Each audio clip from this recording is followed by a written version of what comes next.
Welcome to your sleep story. I'm so glad you're here tonight. Whatever this day was, however long it felt, however much it held, it is behind you now. Completely behind you.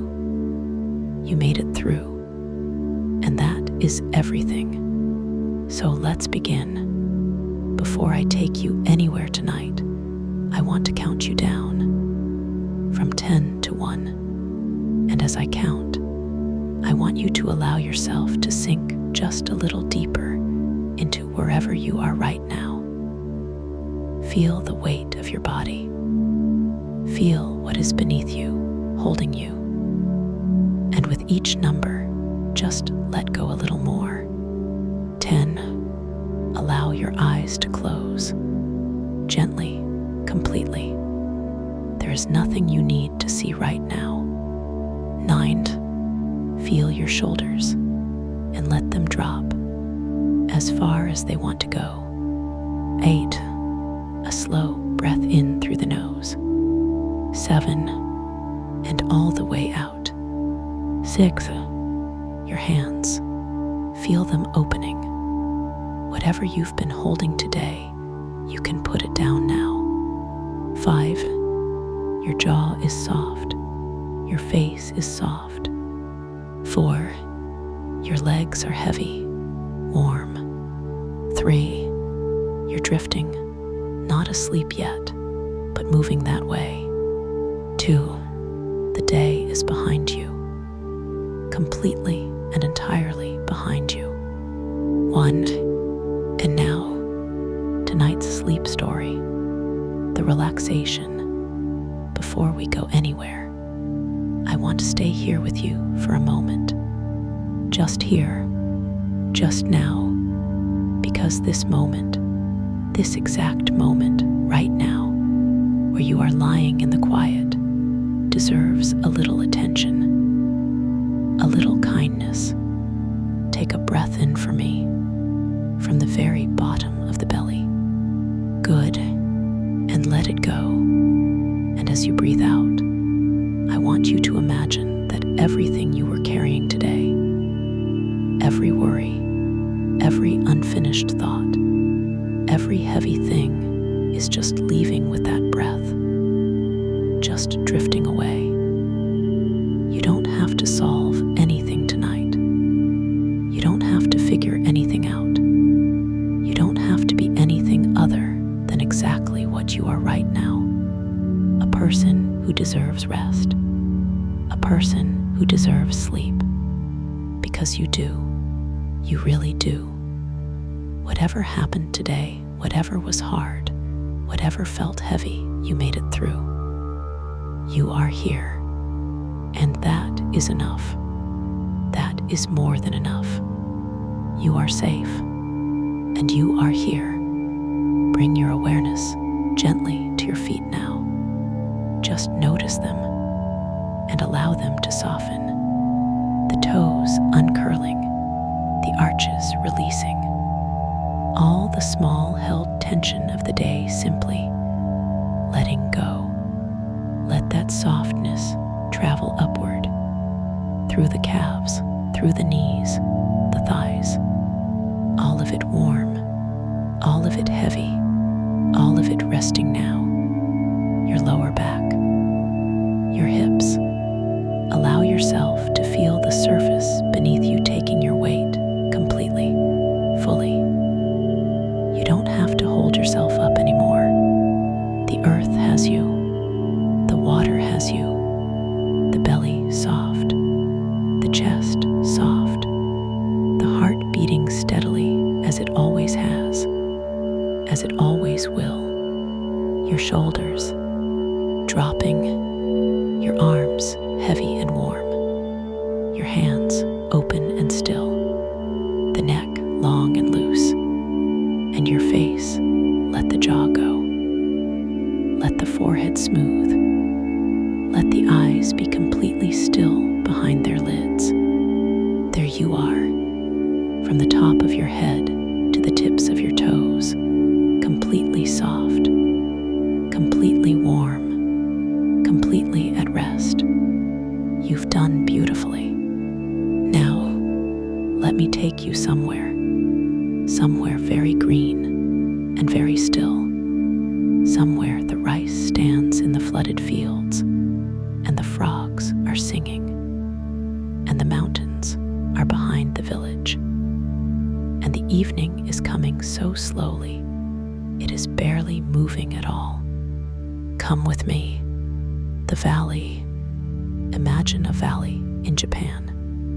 Not the city, not the Japan of neon and trains, and the enormous busy present. The other Japan, the Japan that has been here much longer than the cities. The Japan of the valley, and the mountain, and the rice field, and the village at the foot of the slope. This valley, narrow, the mountains on both sides close, their slopes forested, the dark green of the cedar, and the bamboo coming down to where the cultivated land begins. The valley floor flat, as valley floors always are, the river that made it still running through it, small now in late summer, its level low, its voice quiet, the paddies, the rice paddies that cover the valley floor, not one large field, many small ones. The paddies of Japan are individual fields, each one bounded by the low earthen berm, the A's, that holds the water in. Each paddy its own world, its own water level, its own stage in the rice's growing. From the road at the valley's edge, looking down at the paddies, the whole valley is a pattern of green, 100 shades of green. The young rice still growing, still filling out, bright, almost luminous, the particular green of a plant that has water at its roots and sun above. The reflection of the sky in the water between the plants, the green of the rice, the blue-gray of the reflected sky, the two together, the whole valley a painting, the village at the base of the eastern slope, the village, small, a Japanese village of the old kind, not abandoned, not a museum piece, but a living village, its population small and mainly elderly and entirely rooted. The kind of village that has been here for many generations and expects to be here for many more, though perhaps in a slightly different form as the young people find their way to the cities and return for the harvest and the festivals. The houses, old wooden houses, their roofs the steep, dark roofs of the mountain villages, designed to shed the heavy winter snow. Their walls dark with age and weather. Some of them with the newer construction visible, the aluminum sashes replacing the old wooden ones, the modern materials mixed with the ancient forms, the rooftops sticking up above some of the roofs, the television aerials, the solar panels, the modern village accommodating itself to the modern world without letting the modern world entirely have it. The village road, narrow, quiet, a single car parked outside one of the houses, a bicycle against a wall, a persimmon tree in someone's garden, its fruit just beginning to color, and the rice fields coming right up to the edge of the village. The fields and the houses not separated by any significant distance. The cultivated land and the domestic land adjacent. The same families who live in the houses, farming the fields that surround them. This is how it has always been.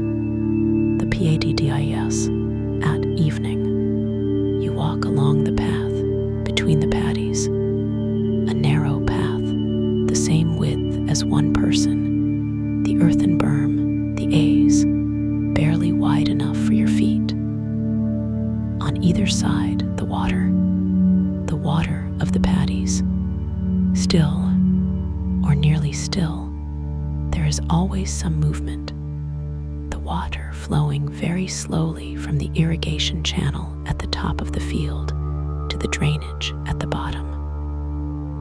But so slowly, it is barely visible. The surface, almost a mirror. The rice, standing in the water, in rows, straight rows, planted by hand in June. Each seedling placed with the precision of generations of practice. The plants now perhaps 60 centimeters tall, their stems pale green, their leaves darker, the whole plant leaning very slightly in whatever air moves through the valley. The water around the stems. Between the rows, the water is visible, dark, still, and in it, the reflection of the sky, the reflection of the mountains, the reflection of the rice plants themselves, the paddies reflecting everything above them. The whole valley doubled, the real world above, the reflected world below, both equally clear, both equally present. You walk slowly along the A's, your footsteps careful, the water on either side very close. The sound of the rice paddies at evening. The frogs, of course the frogs, the Japanese tree frogs, the amadero, the rain frogs, live in the rice paddies from spring through to autumn. They are small, brilliantly green, the same green as the young rice, the perfect camouflage. They sit on the leaves of the rice plants, on the stones at the paddy edge, on the earthen berms, and they sing in the evening as the temperature drops very slightly and the light changes. The frogs begin, one voice first, then two, then a chorus of them, the paddy coming alive with their sound, a sound that is central to the Japanese summer evening, the sound that appears in haiku and in poetry, and in the dream memory of everyone who has grown up in the countryside of Japan. The frog chorus, high-pitched, continuous, rising and falling with some internal logic of the colony, the voices synchronizing, and then breaking apart, and then synchronizing again. Not loud, not overwhelming, simply present, the sound of the water and the evening and the countryside. KNJI. He is at the far end of the paddy, an old man, standing at the edge of the field, looking at the rice, not working, the work is done for today. Simply standing, looking at what the rice has become since he planted it in June. His name is Kenji. He is 74. He has been farming this valley for 50 years.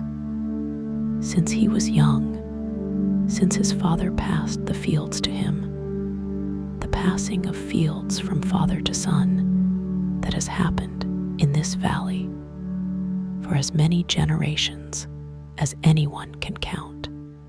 He is not looking at the rice critically, or not only critically, he is looking at it the way he has always looked at it, with the knowledge of someone who knows every stage of the rice's growth, who can read the plant's health and its progress in the color of the leaves, and the angle of the stem, and the weight of the forming grain, but also with something else, something that is not practical, the looking that happens when you have been doing something for 50 years, and the thing you have been doing has become beautiful to you, not despite its difficulty, because of it.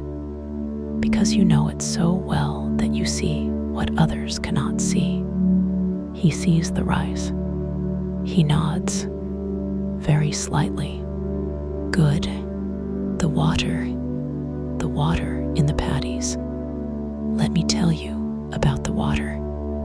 It comes from the mountains, from the snowmelt, and the rain that falls on the forested slopes above the valley, finding its way through the soil and the rock, and into the streams that feed the irrigation channels that have served these paddies for centuries.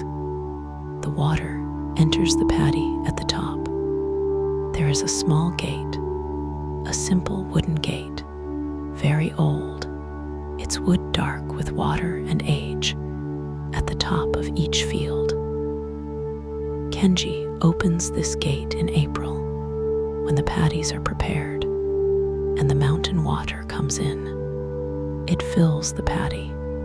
Slowly, the water creeping across the prepared soil, finding the lowest places first, covering the surface centimeter by centimeter until the whole field is covered, and then the seedlings, transplanted into the water in June, the rice growing in water from June through September, the water keeping the weeds down, the water reflecting the sky, the water making the paddy what it is, not just a field but a pond, a shallow, managed, completely intentional pond in which rice grows. The water is cold. Mountain water, even in summer, is cold.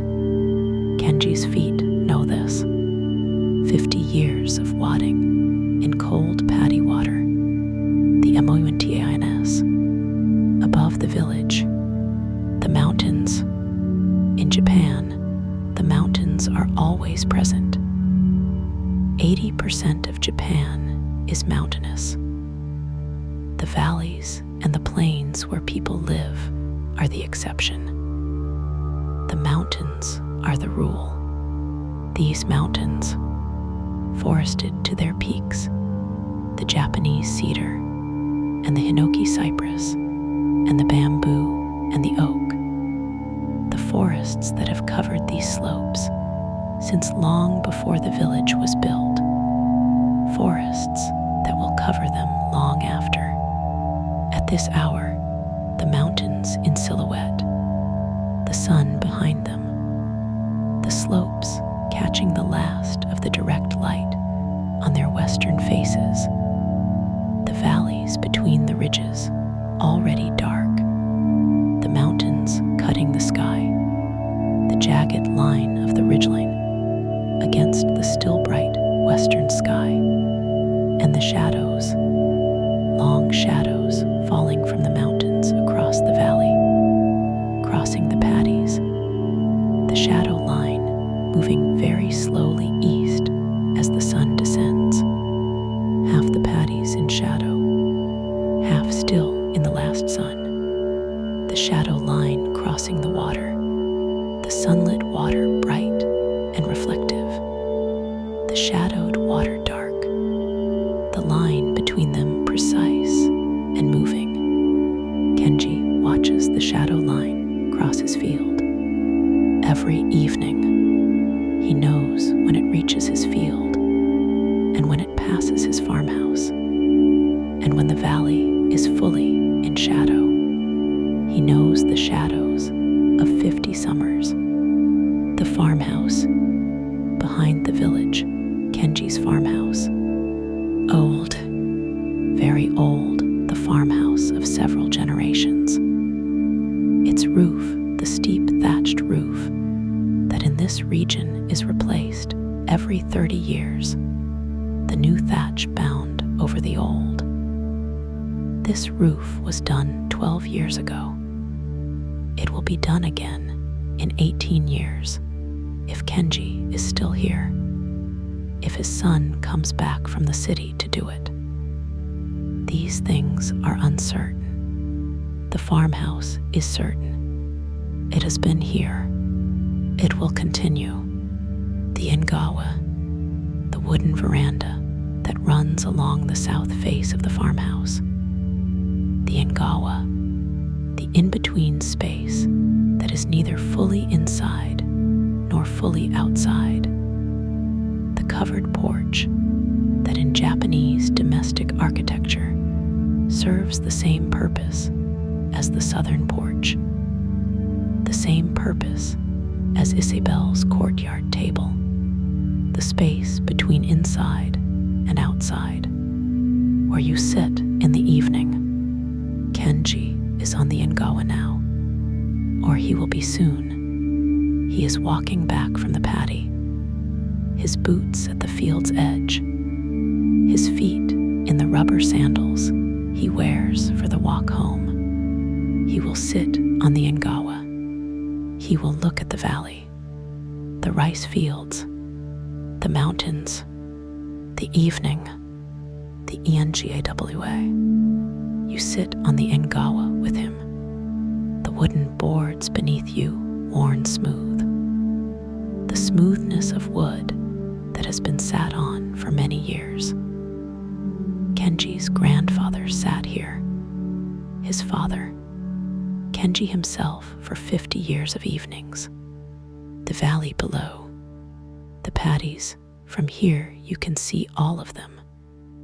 The whole valley floor laid out. The pattern of the paddy berms, the water between the plants catching the last light, the frogs still singing, audible even from here, the mountains, the ridgelines, the silhouettes, a heron, a gray heron crossing the valley, its flight slow and heavy, its wingspan enormous for a bird that appears so elegant on the ground. It is going somewhere. Somewhere the fish are, somewhere the water is, somewhere the heron knows about and is going to. It disappears over the far ridge. Gone. Kenji watched it. He always watches the heron. He sees it most evenings at this hour. He does not know where it goes. He does not need to know. The tea, Kenji's wife. She brings tea. Yashiko, 71 years old. Small.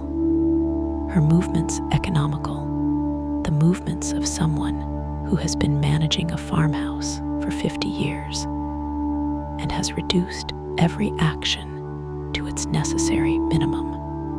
She carries the tray from the house. 2 cups. The cups, old, ceramic. Their glaze the warm gray of old Japanese pottery. The rims slightly irregular in the way of things made by hand. Not fancy cups. Everyday cups. The cups that have been the Ingawa cups for longer than Yashiko can remember. She sets the tray between you and Kenji. She does not sit. She goes back inside. Or perhaps she sits just inside the open door, just at the threshold. Present, but separate. This is her custom. She likes to hear the sounds of the valley from inside. The frogs, slightly muffled by the house. The more intimate sound of the interior. The tea, green tea, the smell of it rising from the cup in the cool evening air. Grassy, slightly marine, the smell of sencha, the everyday green tea of Japan, the tea that is drunk at every meal and every interval and every moment of rest. You hold the cup, the warmth of it, both hands, the FROGS AT dusk. The frogs are loudest now. At dusk, the transition from day to night, the frogs reach their peak, the whole valley singing. not one patty, all of them. The sound from every field, from every frog on every plant, and stone and berm. The collective voice of thousands of them. And yet, not overwhelming. Not the wall of sound you might expect from thousands of frogs. Something more organized than that. The synchronization of them. The way frog choruses synchronize. The individual voices finding each other. Matching rhythms. The whole community of frogs producing something that is more than the sum of its parts. A rhythm, rising and falling. A natural music. Kenji hears it every evening. He does not notice it. The way Seamus does not notice the light flashing every 4 seconds. The way Madeline does not notice the beeswax smell. But if the frogs were gone, if one evening the patties were silent, he would notice immediately. The silence would be wrong. He knows the sound of the valley. The frogs are part of the sound of the valley. The valley would not be itself without them. The reflection, the patties as mirrors.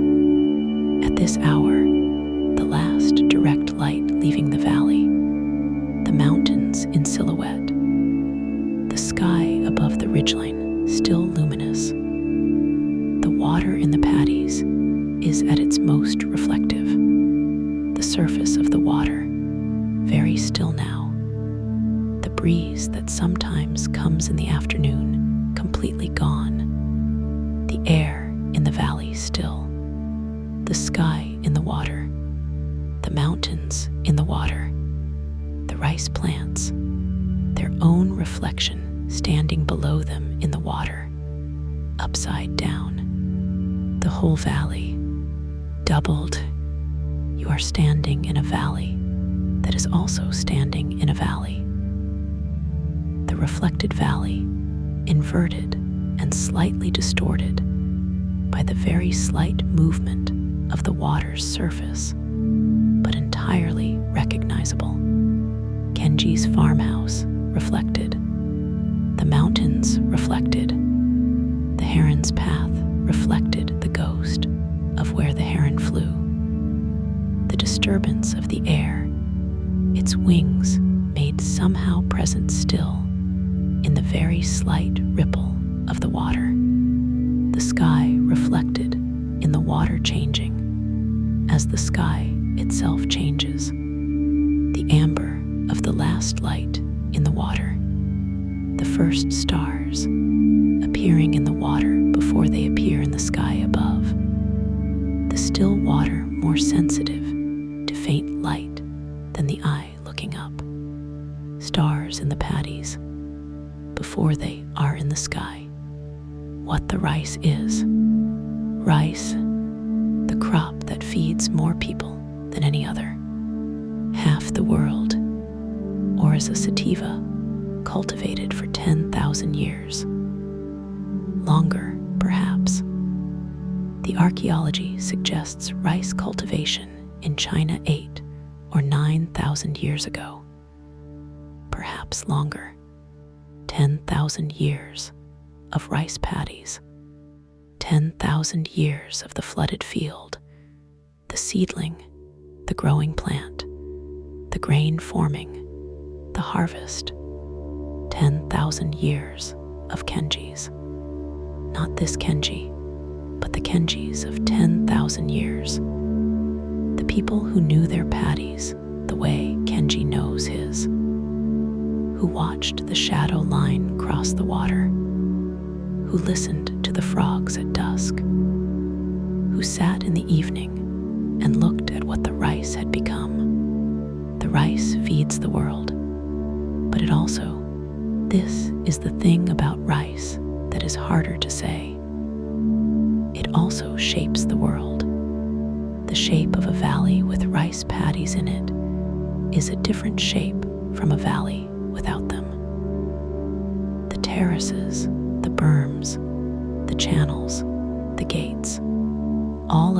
reshaping the land to the rice's requirements.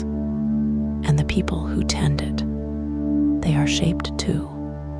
The attention required, the observation, the knowledge of water and weather, and the rice's own growth cycle. The patience, 10,000 years of patience. In this valley, in Kanji, growing still, the tea is finished. The cup warms still in your hands. The valley below has settled into the evening, the last direct light gone. The sky in the west still amber. The valley itself in the blue-gray of dusk. The frogs still singing, still the sound of the valley. Kenji is still, very still. He has not said much.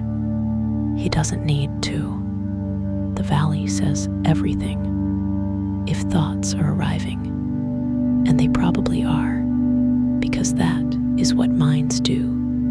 They are not staying long. They come, you notice them. They go, like the heron across the valley, present for a moment, and then over the ridge. And then the valley is the valley again, without the heron, just as it was before. You don't need to hold any of them. Just the Ingawa, just the teacup, just the frogs, just the water in the paddies, catching the last of the sky. Peace lives in this valley, in the water and the rice and the frogs and the mountains and Kenjis, 50 years of faithful tending. Tonight it is yours. Good night. You are doing so beautifully. The day is done. You came to this valley tonight. You walked the narrow A's between the paddies. You listened to the frogs find their chorus. You saw the mountains in silhouette. You watched the heron cross and disappear. You sat on the Ingawa with Kenji and drank Yoshiko's green tea and watched the last light leave the valley. The village received you, as old villages do, without ceremony, without requiring anything, simply with the water in the fields and the sound of the frogs and the tea brought without fanfare, and the Ingawa wide enough for two. Carry it with you on the rushed days, the days when everything moves too fast and demands too much. Remember this valley. Remember the shadow line crossing the paddy water. Remember the frogs beginning. Remember Kenji nodding at his rice. Good, that is all. Good, that the thing you have tended is doing what it should. That the work has been done. That the valley is as it should be. You know the way here now. But tonight, you are already here. The Ingawa is warm. The frogs are singing. The water is still. Sleep now, deeply, completely. You deserve every water still, frog sung, mountain shadowed, green lit, rice sweet moment of this rest.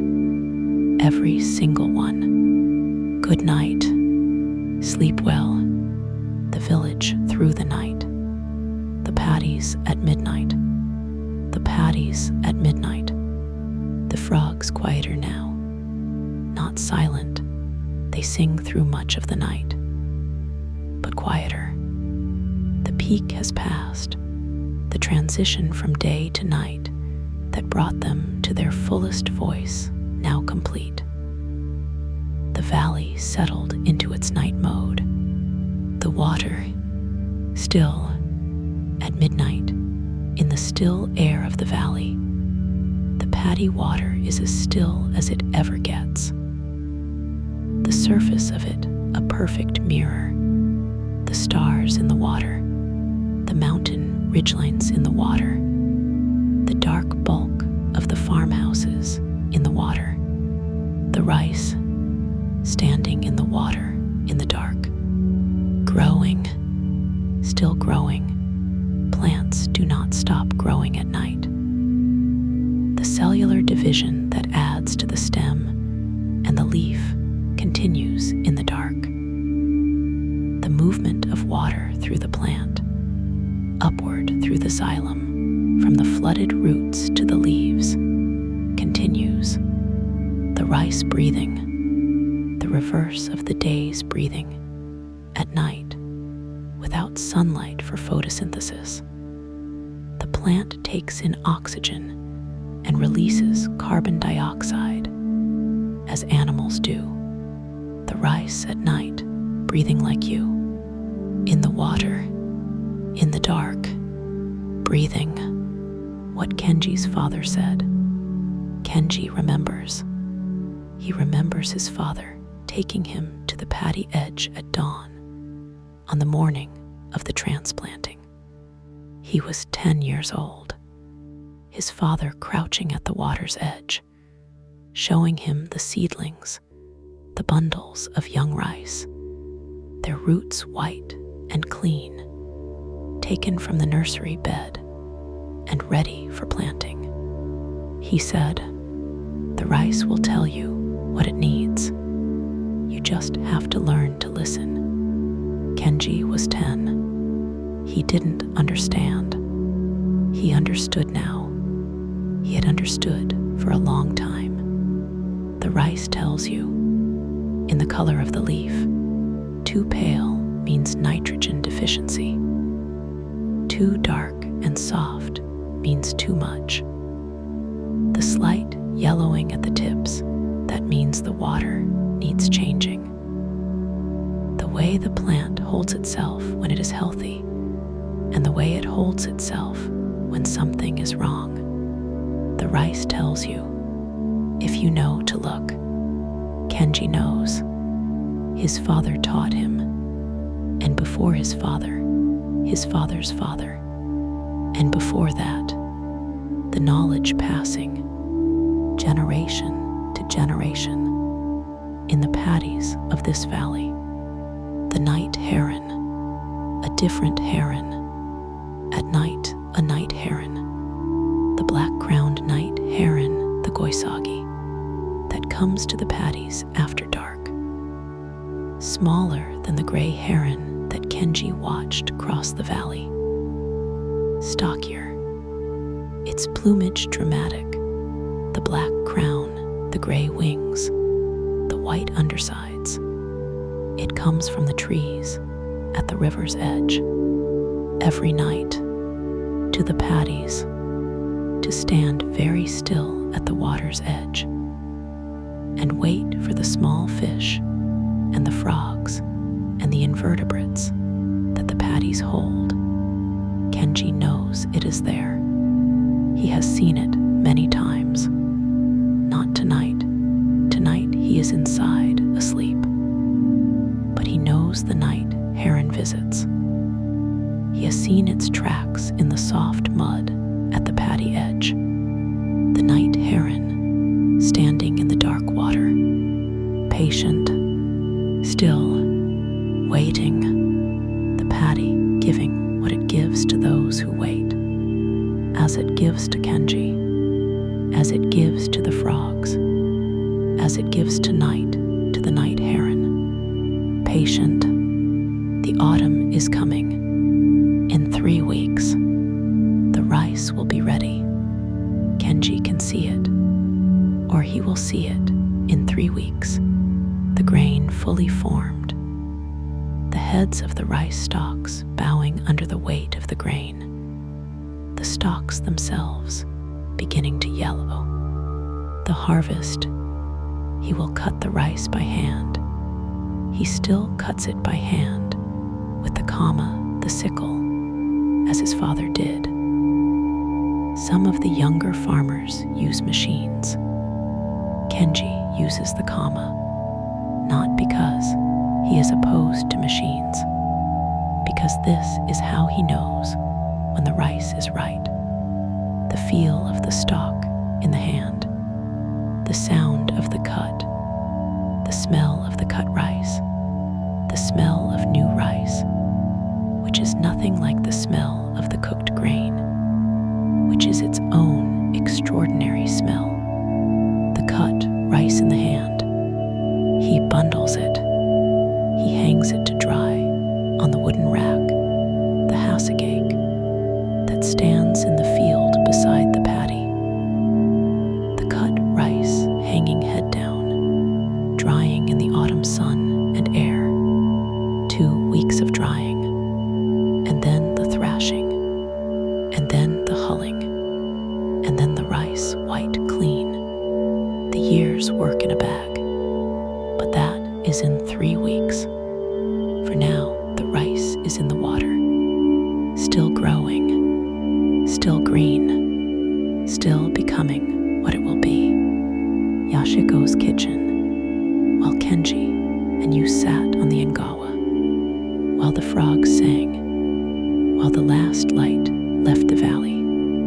Yashiko was in the kitchen of the farmhouse, old, dark wood, the smell of miso and dashi, of the soup she has been making since the afternoon, the smell of the rice cooker, the mechanical click of the rice cooker, which she set before she brought the tea, the rice cooking in the automatic way that the rice cooker does, reliably, every evening.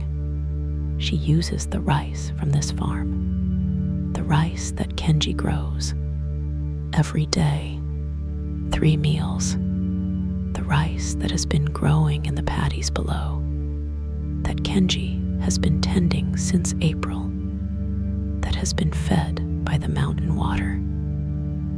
This rice ends up in Yashiko's kitchen, and on the table, and in the bowls.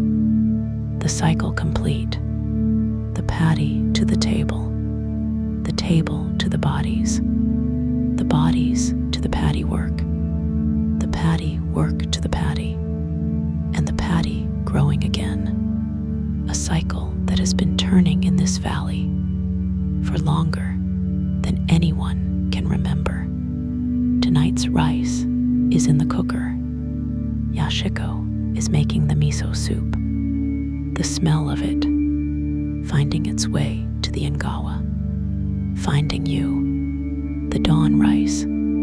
Before dawn, the valley still dark, the mountains invisible against the darker sky, the frogs quieter still, the coldest part of the night, the temperature at its lowest, the frogs slowed, the water in the paddies perfectly still, the stars in the water at their clearest, and then the birds, before any light, a bush warbler, the yuguisu, the Japanese nightingale, its call from the forest on the hillside, the sound that signals morning in Japan the way the robin signals morning in England. A pure, slightly melancholy, completely beautiful call. Then others, the small birds of the forest edge waking, and with the birds the light, the eastern sky beginning, the mountains becoming visible, the valley appearing from the dark, the paddies, the water in them, catching the first gray light and holding it, the whole valley floor softly luminous before the sun comes, the reflected pre-dawn light in the water more present than the sky above, the rice still standing, green, patient, as it has been all night, as it will be all day, waiting for the harvest that is 3 weeks away. Kenji will be up soon. He always rises before dawn. He will walk the paddies in the first light, checking, looking, listening, as his father taught him. The rice will tell you what it needs. You just have to learn to listen. But you are asleep, long asleep, in the farmhouse guest room. The window open to the valley. The frogs sound very soft now. The mountains just beginning to be visible against the lightning sky. And you will sleep a little longer. The rice will wait. The valley will wait. Everything in this place knows how to wait. The frogs are singing quietly now. The water is still. The stars are in the paddies. The night heron is at the water's edge. Kenji is sleeping. Yashiko is sleeping. The rice cooker has clicked off. The miso soup is resting. The mountains are dark. The valley is quiet. The rice is standing in the water, still growing, in the dark, breathing. 3 weeks until the harvest. But for now, the water, the dark, the frogs, the stars in the paddies, and you sleeping deeply, completely, peacefully, in the valley, in the farmhouse, in the Japanese night, the frogs counting the hours, the water holding the stars, the rice becoming what it will become, patient, unhurried, as everything in this valley has always been. This is exactly where you should be. This is exactly what you deserve. Every water still, frog sung, mountain shadowed, star reflected, rice sweet moment. Every single one. You are safe.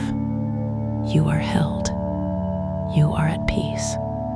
Good night, dear friend. Sleep well. Sleep deeply. Good night.